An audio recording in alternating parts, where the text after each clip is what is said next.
Transferan 5 juta si Babe dibongkar oleh digembok, Pakpol sedot HP-nya. Dibongkar oleh digembok Tentamge transferan 5 juta dan rekening editan yang isinya 2 triliun. Si Babe kejang-kejang. Jujur saja saya salut dengan kemampuan dari El Diablo alias digembok di dalam membongkar peranan-peranan politisi busuk di balik pembongkaran data Denny Siregar yang mengancam keluarganya dan anak istrinya.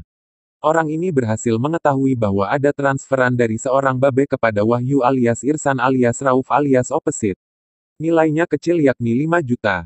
Tapi itu hanya yang dibongkar oleh digembok rumah, mungkin saja ada transaksi-transaksi lain yang bisa dibongkar nantinya oleh pihak kepolisian dan PPATK. Si Babe pun pada akhirnya angkat suara mengatakan bahwa dia mengirimkan uang 5 juta itu kepada keluarganya yang ada di Jakarta yang membutuhkan. Tapi lucunya dia tidak bisa menjelaskan bagaimana pesan-pesan yang dikirimkan oleh si Babe terkait sarannya untuk kabur ke Belgia. Saya yakin dengan kolaborasi antara PPATK dengan polisi khususnya Bareskrim, hal ini bisa diungkap lebih jauh lagi. Karena ini menyangkut hari depan dan juga keamanan kehidupan seluruh pengguna nomor telepon yang terdaftar KTP-nya dengan alamatnya yang lengkap berikut nama gadis ibu. Bahaya sekali bukan? Ada beberapa kejanggalan terkait jawaban si Babe terhadap transferan 5 juta itu. Pertama, untuk menyokong kehidupan keluarganya yang ada di Jakarta.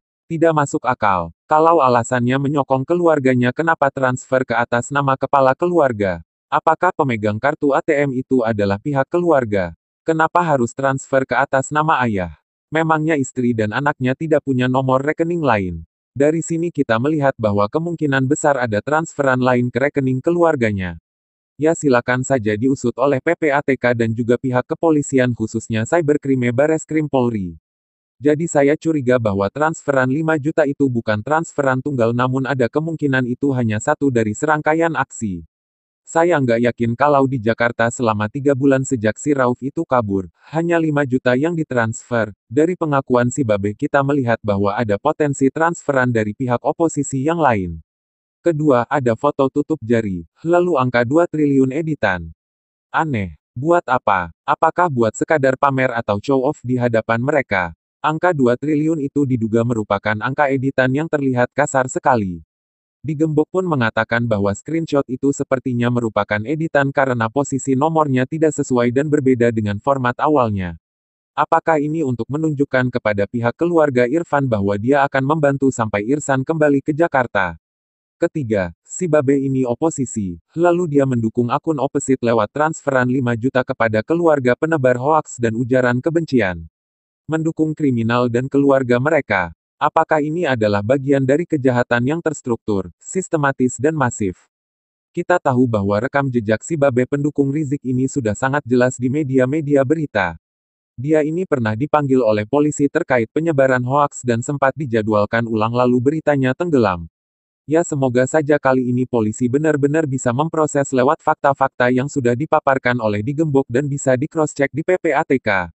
Karena percuma kalau yang ditangkap hanyalah oknum outsourcing dari Telkomsel tapi tidak sampai ke akar-akarnya. Polisi harus mencari tahu apa ada keterkaitan lebih jauh lagi antara penyebar hoaks dengan penebar kebencian. They are feeding on each other. Akhirnya, kita bisa melihat bahwa sudah merupakan hal yang masuk akal, bahwa si Babe yang pernah mau dipanggil terkait ucapan hoaks, bisa memenuhi panggilan polisi. Ngapain capek-capek ngetik di Twitter? Di kantor polisi saja kan enak. Ada yang ngetikin, beh. Semoga saja dalam hal ini kita bisa melihat bahwa polisi memang serius dalam menanggulangi segala bentuk kejahatan korporasi maupun personal yang dikaitkan dengan identitas rahasia yang dibongkar karena perbedaan politik. Jangan sampai nasib 170 juta lebih pengguna Telkomsel datanya dibocorkan oleh oknum outsourcing. Tugas polisi sangat banyak namun tak putus berharap mereka bisa menyelesaikannya satu persatu. Begitulah yakin-yakin.